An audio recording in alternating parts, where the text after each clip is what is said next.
ইনশাআল্লাহ তাআলা। আমরা দোয়ার পক্ষে না বিপক্ষে? এই জন্য না দোয়ার পক্ষে না বিপক্ষে? বর্তমান অনেকগুলো মানুষ হঠাৎ করে চেঞ্জ হয়ে যাচ্ছে বাপ।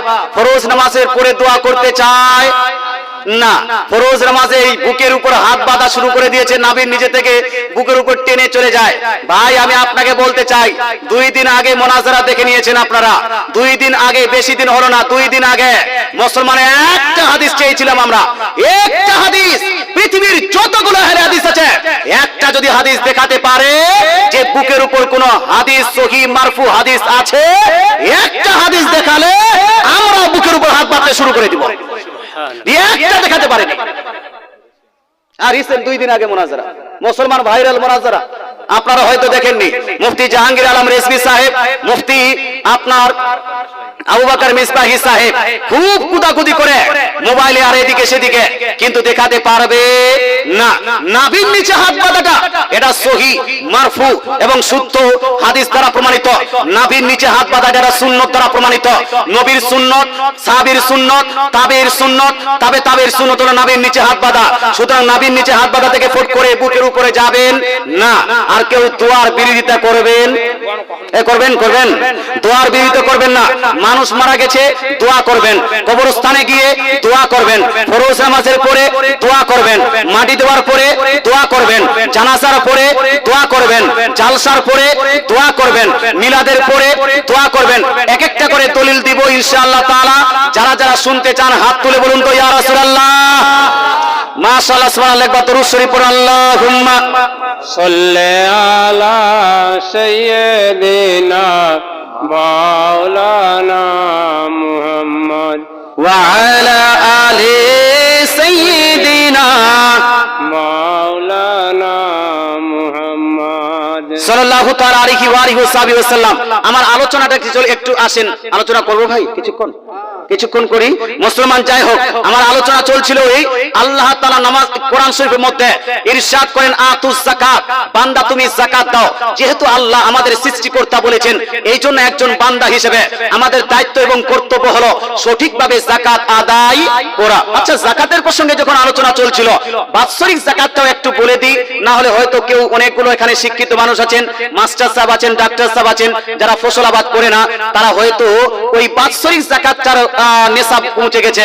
এই জন্য বলছি, বাৎসরিক যাকাতটা হলো এই, যারা চাকরি করেন, যারা বিজনেস করেন, যারা আপনার নকরি করছেন, আপনার অ্যাডভোকেট আছেন, এদেরকে একটু ধ্যান দিয়ে শুনতে বলছি।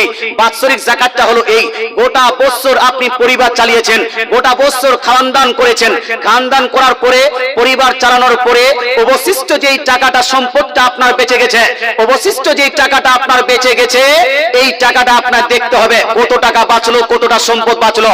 আপনার সেভিংস, আপনার এলআইসি, আপনার ওই কি বলছে অ্যাকাউন্টে যেটা আছে, বাড়িতে যেটা আছে, আপনার বাড়িতে যে সোনাগুলো আছে, মায়ের ওই স্ত্রীর কানের সোনা, স্ত্রীর গলার সোনা, স্ত্রীর হাতের সোনা, স্ত্রীর হাতের আপনার রূপা, এই কানের রূপা, গলার রূপা গুলো যতগুলো আছে বাড়িতে, সব রূপা এক জায়গায় করলেন, সোনাগুলো এক জায়গায় করলেন।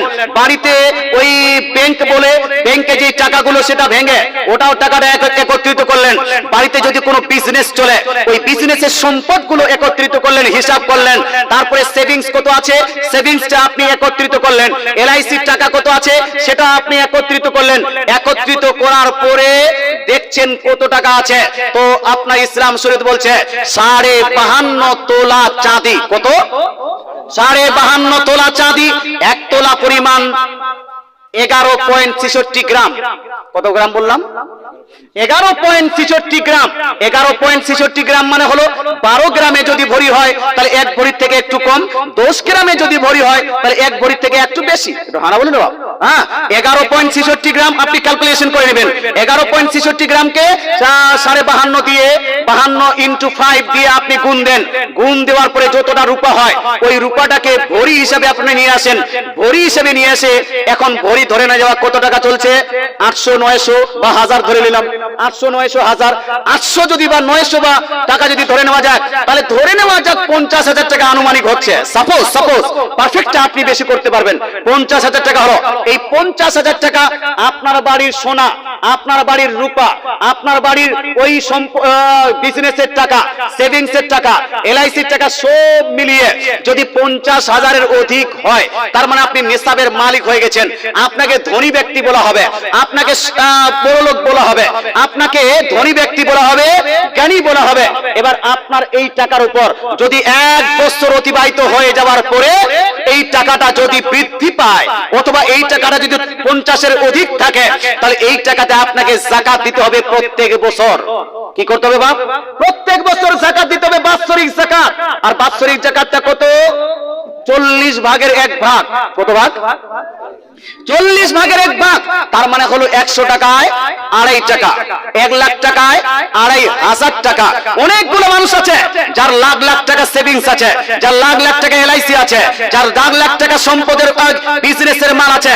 কাপড়ার যারা দোকান করেছেন, কাপড়ার দোকানে যতগুলো কাপড় আছে প্রত্যেক বছরই হিসাব করতে হবে।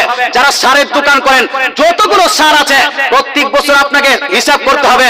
যার টাইলসের মার্বেলের দোকান আছে, যতগুলো টাইলস মার্বেল আছে প্রত্যেক বছর হিসাব করে তার যাকাত দিতে হবে।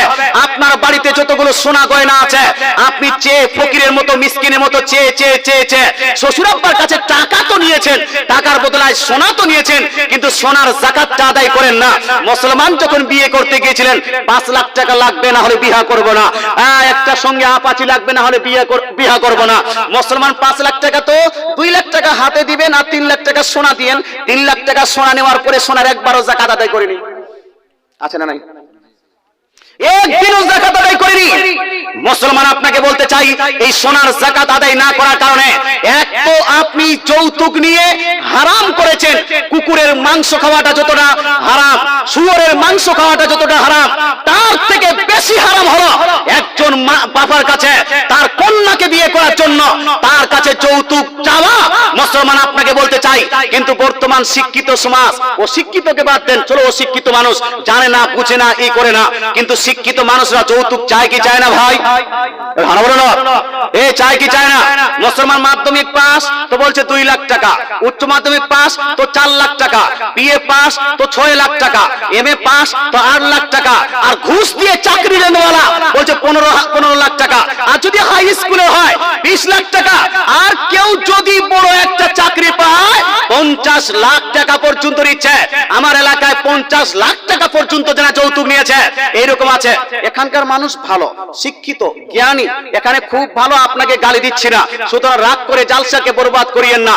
বলতে চাই মুসলমান, এই যারা শিক্ষিত এদেরকে বেশি, এই শিক্ষিতরা নিউজ পেপার পড়ছে, শিক্ষিতরা পেপার পড়ছে, পেপারে দেখবেন আয়ে দিন আপনার কন্টিনিউয়াসলি লেখা থাকছে আজকে যৌতুকের কারণে এক মা নিজের শরীরে আগুন লাগিয়ে মারা গেল, আজকে যৌতুকের কারণে আপনার শাশুড়ির কাছে ওই আপনার শ্বশুর বাড়ির আপনার চাপে পড়ে বিষ খেয়ে মারা গেছে, কেউ হয়তো ফাঁসি দিয়ে মারা গেছে। অনেক নিউজ শুনছে কি শুনছে না ভাই? পড়ছে কি পড়ছে না? ওরা পড়ছে, দেখছে, তারপরও যৌতুকের আপনার এই প্রথা বন্ধ হচ্ছে না।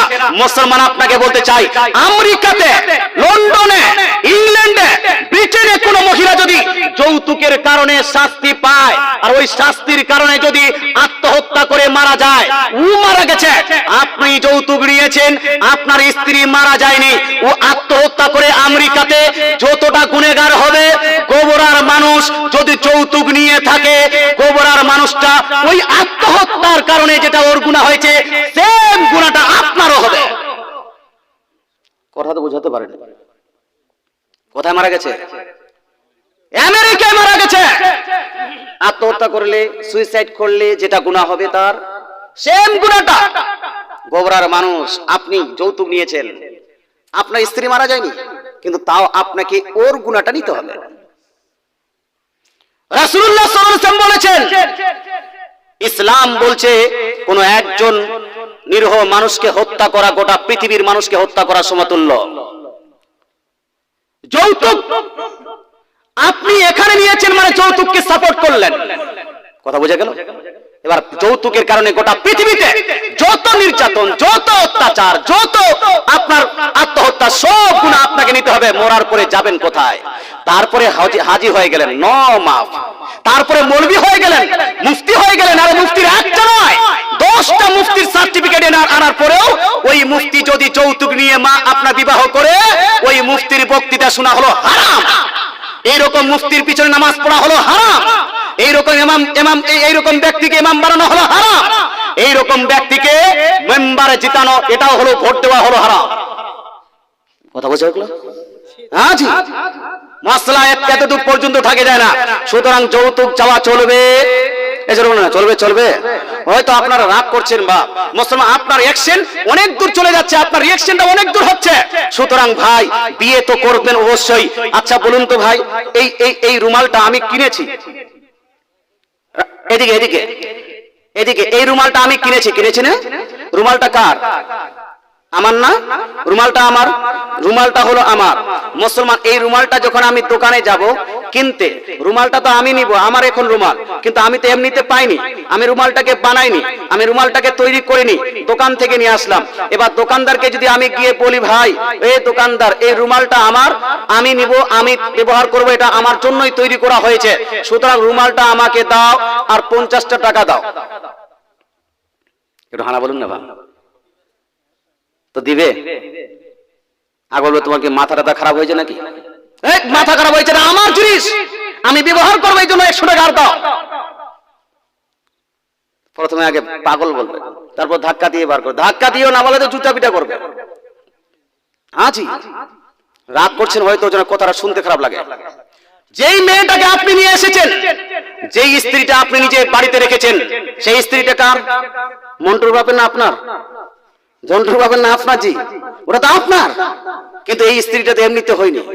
মুসলমান, এই স্ত্রীকে আপনি জন্ম দেননি, এই স্ত্রীকে আপনি লালন পালন করেননি, এই স্ত্রীর পিছনে আপনি খাটনি করেননি, এই স্ত্রীর পিছনে আপনি মাথার ঘাম পায়ে পড়ে তাকে বড় করেননি, এই স্ত্রীকে আপনি এডুকেটেড করেননি, এই স্ত্রীকে আপনি স্কুল কলেজ ইউনিভার্সিটিতে পাঠাননি। পাঠিয়েছে কে?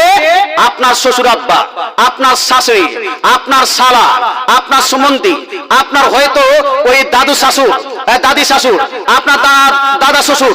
মুসলমান, এরা মেহনত করে, অনেক খিদমত করে, এই বাচ্চাটার পিছনে অনেক মেহনত করার পরে লাখ লাখ টাকা, আপনার কোটি লাখ লাখ টাকা খরচা করে, হাজার হাজার টাকা খরচা করে, মাথার ঘাম পায়ে ফেলে তাকে লালন পালন করে, আপনার মতো করে, আপনার যোগ্য করে, আপনার ইউজেবল করে, আপনার বাড়িতে থাকার মতো করে, আপনার জন্য রান্না করে দিবে এরকম আপনার উপযুক্ত করে, আপনার বাড়িতে থাকবে এরকম উপযুক্ত করে আপনাকে দিল। সেই সম্পদটা আপনার, এই স্ত্রীটা আপনার। এর যতটা দাম আছে বাপ, পৃথিবীতে হিমালয় পাহাড় আছে, পৃথিবীতে আকাশ আছে, চন্দ্র আছে, সূর্য আছে। কিন্তু ভাই আপনাকে বলতে চাই, যখন একটা মহিলার সঙ্গে কম্পারিজন করবেন, বলুন তো সূর্যের বেশি দাম না মহিলার বেশি দাম? কোনটা? একটু আর জোরে বলেন, কার দাম বেশি? একজন নারীর দাম বেশি না সূর্যের দাম বেশি? একজন চন্দ্রের দাম বেশি, একটা চন্দ্রের দাম বেশি না একটা নারীর দাম বেশি? হিমালয় পাহাড়ে যতটা দাম নেই, তার থেকে কোটি গুণ দাম বেশি আপনার স্ত্রীর। জোরে বলেন সুবহানাল্লাহ। রুমালটা তো দূরের কথা, মুসলমান আপনাকে বলতে চাই, আল্লাহ তাআলা রাসূল ইরশাদ করেন, আদ-দুনিয়া কুল্লুহা মাতা ওয়া খায়রু মাতাই দুনিয়াল মারআতুস সালিহা। রাসূলুল্লাহ সাল্লাল্লাহু আলাইহি ওয়াসাল্লাম বলছেন, হে আমার উম্মত, উম্মতিরা শুনে নাও, গোটা পৃথিবীকে আল্লাহ তাআলা তোমার জন্য সম্পদ বানিয়ে দিয়েছেন, কিন্তু শুনো, এই গোটা পৃথিবীর সম্পদ সমূহের মধ্যে সবথেকে দামি সম্পদ হলো তোমার স্ত্রী। জোরে বলেন সুবহানাল্লাহ। তাহলে সূর্যের থেকে বেশি দাম আপনার স্ত্রীর, চন্দ্রের থেকে বেশি দাম আপনার স্ত্রীর, হিমালয় পাহাড় থেকে বেশি দাম আপনার স্ত্রীর, নাইট্রোজেন অক্সিজেন থেকে বেশি দাম আপনার স্ত্রীর, আকাশ ও বাতাস থেকে বেশি দাম আপনার স্ত্রীর। মুসলমান, সেই দামি সম্পদকে যখন আপনার বাড়ি থেকে, আপনার শ্বশুর আব্বার বাড়ি থেকে আনতে যাবেন, তখন যদি শ্বশুর আব্বাকে বলেন, শ্বশুর আব্বা বেটিকেও দেন আর 5 লাখ টাকাও দেন, এই ব্যক্তি জুতা খাওয়ার মতো যোগ্য কিনা? যোগ্য তো, রাগ করিয়েন না বাবা, যোগ্য তো হয়ে গেছে, মারছে না ব্যাপারটা আলাদা, কারণ সবাই এক না একদিক থেকে আমরা ফেসে আছি। মুসলমান, আপনাকে বলতে চাই, এটা নির্লজ্জর মতো কাজ, এটা হলো বেহায়ার মতো কাজ, এই কাজ করা যাবে না বাপ। তাই মুসলমান আপনাকে বলতে চাই, যারা গুনাহ করে ফেলেছেন তওবা করে নেবেন। যারা যুবক আছেন, বিয়ে করার আগে আজকেই প্রতিজ্ঞা করেন, বিয়ে তো করব, নিজ সুইট হার্টকে নিয়ে আসবো, নিজ ডার্লিংকে নিয়ে আসবো, নিজ জানের জানকে নিয়ে আসবো, কলিজার টুকরাকে নিয়ে আসবো। স্ত্রীটা তো আপনার কলিজার টুকরা, স্ত্রী তো আপনার সুইট হার্ট, স্ত্রীটা আপনার হলো ডার্লিং। ওই আপনার সুইট হার্টকে আপনার বাড়িতে নিয়ে আসবেন। খবরদার হোশিয়ার, যেভাবে রুমালটা যদি নিয়ে আসি, রুমালটা নিয়ে আসার সময় আমি দোকানদারকে বলবো ভাই আমার রুমালটা দেন আর এই টাকাটা নিয়ে নিন, থ্যাংক ইউ সো মাচ রুমালটা দেওয়ার জন্য। তাহলে আপনাকে ভদ্র বলবে কি বলবে না? বলবে কি বলবে না? তদ্রূপ যখন আপনার সম্পদ কে আপনার স্ত্রীকে আপনার শ্বশুর আব্বার বাড়ি থেকে নিয়ে আসবেন, তখন শ্বশুর আব্বার কাছ থেকে স্ত্রীকে নিয়ে আসবেন, উচিত মতো মহারানা আদায় করবেন আর শ্বশুর আব্বা এবং শাশুড়িকে থ্যাংক ইউ সো মাচ বলে আসবেন। তাহলে আপনি হবেন ভদ্র, আপনি হবেন নম্র, আপনি হলেন জ্ঞানী, আপনি হলেন শিক্ষিত, আপনি হলেন বিদ্বান। নচেত আপনার বিদ্যার উপর ইসলামের কোনো অধিকার নাই। এই বিদ্যা আপনার কাজে আসবে আসবে না।